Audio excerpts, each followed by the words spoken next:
สบายดีมือที่สองของการดำนาพี่น้องมาดำนานำกันเด้อพี่น้องมือที่สองนี่ก็ฝนตกอยู่แต่ว่าเศร้าแล้วตกแต่เช้าๆเพิ่นเมื่อนี้ได้คนมาดำนาน้ำ2 คนคือเก่าผู้เดิมเมื่อนี้ฝนตกตั้งแต่เช้าๆพี่น้องเขาว่าพายุสิเขาพายุลูกแรกมาแต่ทางจีนพุ่นแหละเฮากันหากขาดหน้าแล้วพี่น้อง หากก็ได้จับโทรศัพท์ยามให้ยามหน้าพี่น้องสภาพทรงเสือ ให้นี่นะปลากระลายมีแต่ปลาเค็งหน่อยถ้าดำไปหอดทางพุ่นคือสิพอปลาใหญ่อยู่น้องผู้น้องถ้าว่าดำหน้าไปดำจับปลาไปน้ำมันกระมวนแต่ต้องเป่งน้ำให้มันแห้งๆก่อนพี่น้องคือสิเห็นอยู่มืออื่นแต่ว่ามือนี้ยังบ่เห็นน้ำยังลายเห็นแต่ปลาเค็งหน่อย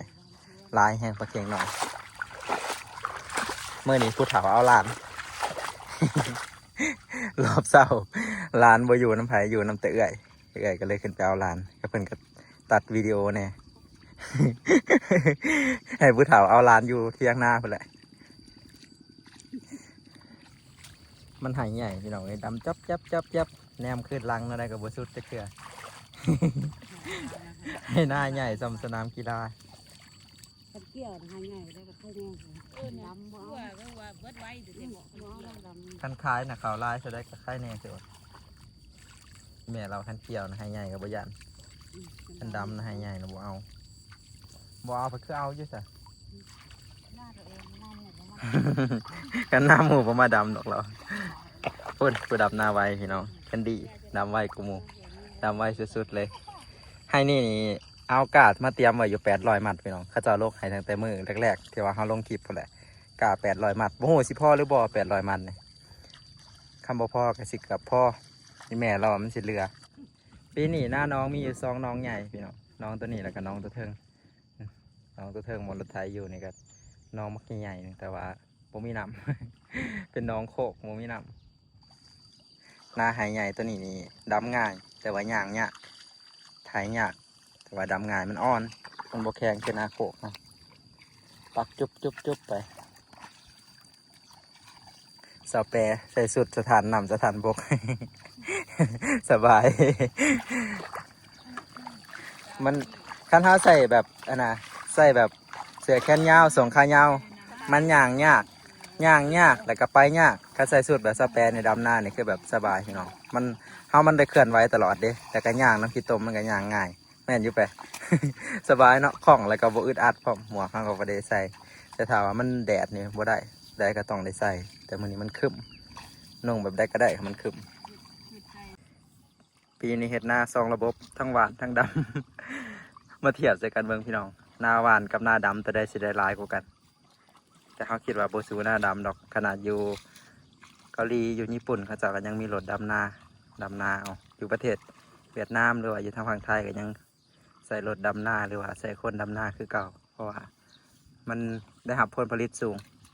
หรือว่ามันได้หลายแหละว่าแบบบ้านเขากันแต่ว่าบางคนก็เห็ดเป็นครัวเป็นมันก็หน้าหวานก็ได้หลายคือกัน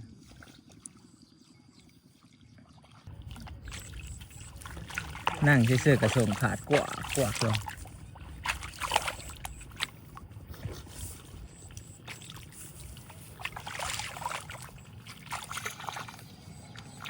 กินก่อนนะรัฐบาลเรียกมาเขาพายแบบนี้แค่ที่ใช่เนี่ย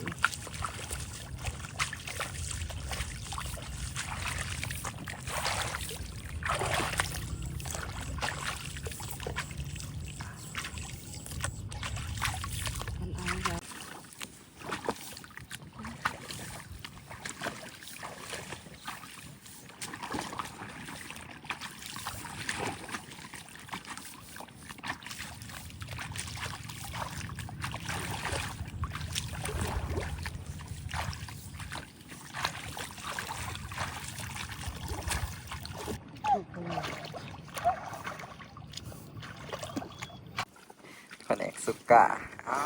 มาดำนานำกันได้ทุกคนไปมือที่ซ้อมมันก็สิประมาณนี้เนาะยืดหยาด มือแรกยังหาวยังหันอยู่มือที่สองมากับเอ็นเข่งเอ็นยาน ที่จะมาหายแวบเบิดเลย มือที่สามมาบ่เห็นตอนนี้ไปซื้อของกินพี่น้องกำลังไปซื้อของกินไปให้อันนะพวกเขาจอมาดำนานำกินแล้วก็ข้าวเองก็กินคือกัน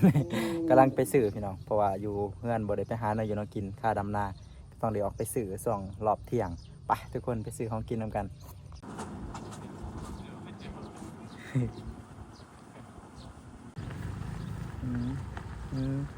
คันขี่บ่ไหวกับมีความเสี่ยงขี่ไหวกับมีความเสี่ยงตีหน้ากับตีหลังบ่ได้ไปนำกันซ้ำโมมีเส้นทางใดดีพี่น้องมี2เส้นทางให้เลือกแต่ว่าแบบเปื่อนเบิด2เส้นทางเลย แต่ละปีสิมีพ่อใหญ่อันหนึงเราแบบเป็นจิตอาสามาแปลงหนทางให้แต่สิมาทมทางให้เสมอมาแปลงให้แบบบ่ได้หวังหยังตอบแทนพี่น้องแต่ถ้าว่าผู้ใดเอาหยังให้เราก็เอาแบบว่าบ่ได้คอนะแต่ว่าถ้าผู้ใดแบบเต็มใจให้แบบมีน้ำใจให้เราก็เอาไม่ยังครอบครัวนี่ฮะโอ้ยครอบครัวดิฟ้าโลบเบิ่งกระเป๋าเบิ่งดูโชว์ดูกระเป๋าเด้อนวดกินต้มจังโอ้ยไว้ตรงนี้ลบไหมใช่ไอ้นี่เอิ้นว่าบ้านเฮาเอิ้นว่าพันปลากินกับข้าวปุ้นได้ปลาแล้วมาแวะซื้อหมักใหม่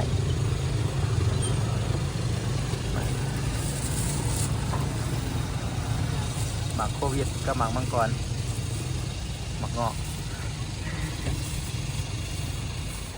ฝนตกสภาพรถแต่ละคัน เพราะว่ามันแมบที่ตมมาอันนี้โล35อันนั้นโลละ20,000แม่ค้ายังติดบ่ได้อยู่ติด3 รอบเลยเกินบ่เป็นหยังแม่ค้าคะแนนไม่ให้มันลดแม่ค้าบอกว่าติดอะไรก็มีแต่โล2เราเอามาเงาะใส่แล้วมันกระเทินเนาะหมากตัวได้มันกับโบเป๊ะสีเบากับโบเบาสีนักกับโบนักพอดี มันพอดีแหละมันทำว่าพอดีกินสิ เมื่อนี้ฝนตกผู้ใดก็ได้ใส่สุดกันฝนผู้ใดบ่ใส่ก็แม่นบ่เปียกกระซุ่มเมื่อ เดี๋ยวได้ต้นนั่นแหละ โลละ35แค่นี้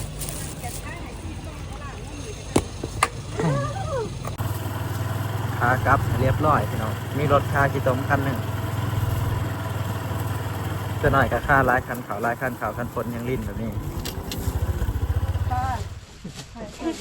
ก็เดียวไม่ได้จำได้ตรงเนาะอยู่นะคือกองโลให้แฟนนะ หมั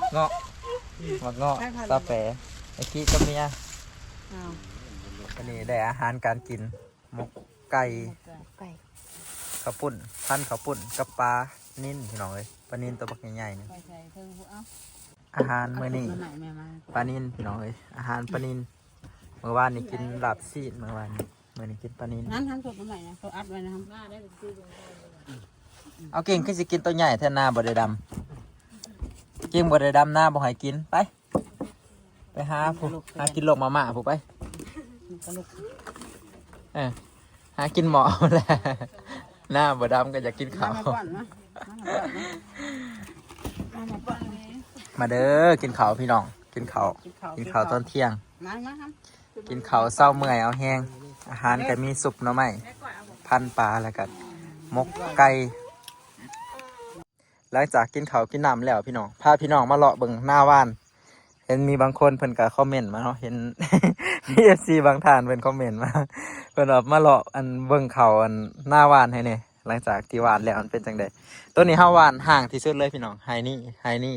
แล้วก็ได้3ไฮนี่แหละเรียนกันนี่มันเป็นไฮที่เฮาว่านห่างที่สุดเลย มาเบิ่งนำกันพี่น้องมันออกห่างคือเฮาว่านในรีบ่ ถือว่าห่างอีหลีนั่นนี่เดี๋ยวสิให้เบิ่งไกลๆพี่น้องห่างเติบบ่ได้เติบและห่างลีรอเริ่มออกแล้วพี่น้องเขาค่ะแต่ว่าตัวนี้ยอมรับเลยว่าห่างลีรออันนี้คือการทดลองพี่น้องทดลองหว่านเบิ่งว่าเฮาหว่านที่สำใดห่างสำใดปีหน้าจังสิจับจุดได้ถ้าว่าเฮาสิหว่านอีกเด้พี่น้องก็ถือว่าห่างอีหลีรออยู่ถ้าเบิ่งมันขึ้นบัดมันใหญ่ก่อน ว่ามันสิห่างแห้งซำใดนี่ ห่างเติบแล้วพี่น้องเอ้ยบ่ได้ว่าจะเติบแหละห่างลีรอนี่แต่ว่าก็น่าสิพอได้อยู่ถ้ามันขึ้นมาหลายๆนี่พอได้แบบว่าพอมีต้นมันให้เกิดอยู่หั่นน่ะบ่ถึงขั้นว่าสิขาดวักขาดตอน แต่บนแคมทางนี่ออกที่อยู่ตัวนี้ออกงาม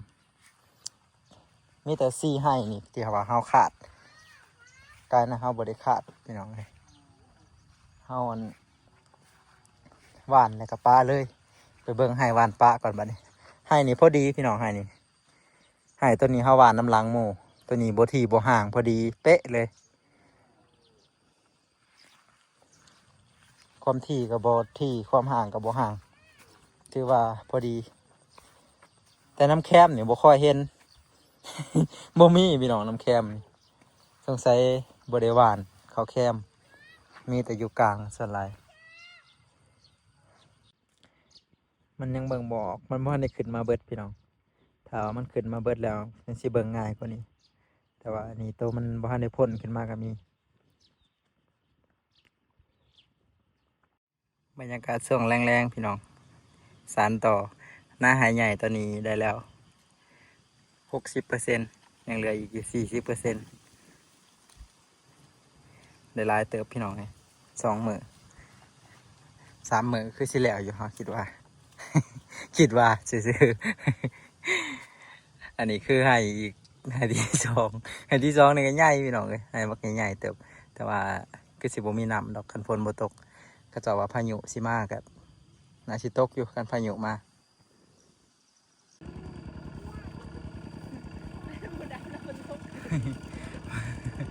บรรยากาศช่วงยามแรงพี่น้องกินแก้วลงมามั่วอยู่ให้นาป่าดำร้านลกป่าดำร้านลก ผู้ซอยลก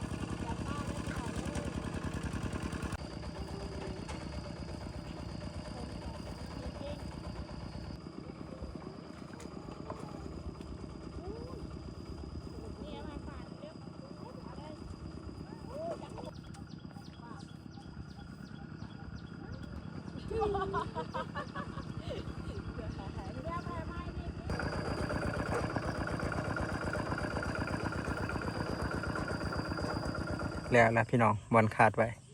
เมื่อบัดนี้ก็สิบ่เมื่อยเนาะย่างชิวๆหน้าก็สิแล้วเลย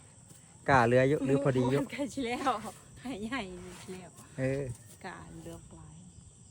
พี่น้อง3 มื้อพี่กายน้าดำเกือบปลายเลย ให้นี่กันยังเกือบซ้ำให้ตัวอะไรอยู่เลยพี่น้องใหญ่ดีเหรอ ทำมายืนไถแล้วผู้เดียวนี่ แคนดี้เห็นแคนดี้ปะโอ้ขี้ขานดำหน้าเด้แคนดี้เห็นตอนเขาดุดลมอีกพี่น้องเลย กันหนึ่งวันห้าร้ายที ซ้ำกับให้ตัวนี้ปะก็เกือบซ้ำให้ตัวใหญ่ เพื่อเกือบซ้ำหน้าตัวเขาหวานซ้ำกันนี่เพื่อใหญ่กว่านะแกเนาะแต่ใหญ่กว่าหน้าตัวเขาหวานนั่นทั้งเทิงหน้าแข็งใหญ่กว่าเดิมตัว รถไทยก็เมื่อยแล้ว ก็กะจะยองหมดแล้วพี่น้องมืออื่นแห่งสียองก็เก่าโอเคพี่น้องเดินทางกลับก่อนพี่น้องแบบนี้เมื่อหาพักผ่อนเอาแหงก่อนมืออื่นมาดำอีก มืออื่นสิหาคนมาเติมอีกคันเขาจะสิมาดำให้ คือมือเสาร์นี่ผู้ใดเขาก็บ่อยากมาเพราะว่ามันพ่นลิ้นตั้งแต่เมื่อคืนนี่เขาจะกัดหยันได้ดำหน้าตากฝนก็เลยได้2 คนคือเก่าถ้าเบิ่งมืออื่นพี่น้องสิได้ผู้ใดมาเติมไปพี่น้องเมื่อบัดนี้ เดินทางเมื่อหานอนพักผ่อนกินข้าวเอาแหงมืออื่นมาดำอีก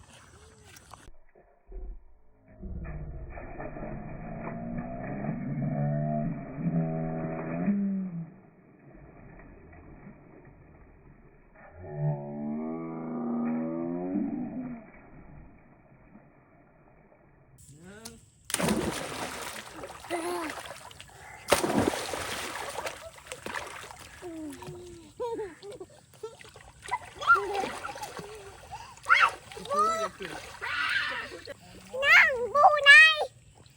ปูได้ปูจับปูมาแล้วเรามันคมมือดำแหกก็พี่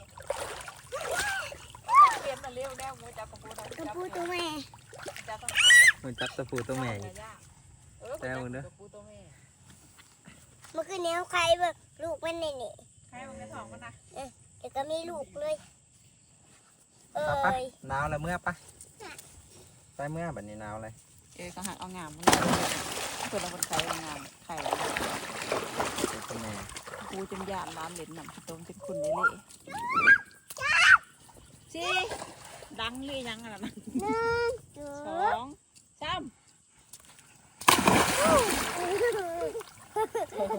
โอเคพี่น้องเดินทางกลับกันเด้อพี่น้องขอบบุญขอบคุณหลายๆขอบใจหลายๆเนาะผู้ใดที่เข้ามาเบิ่งคลิปพี่น้องผู้ใดให้วางกับมาดำนาซอยแหน่พี่น้องพอกันวิดีโอหน้าพี่น้องสำหรับวิดีโอนี้สิขอกล่าวคำว่าสบายดีบ๊ายบาย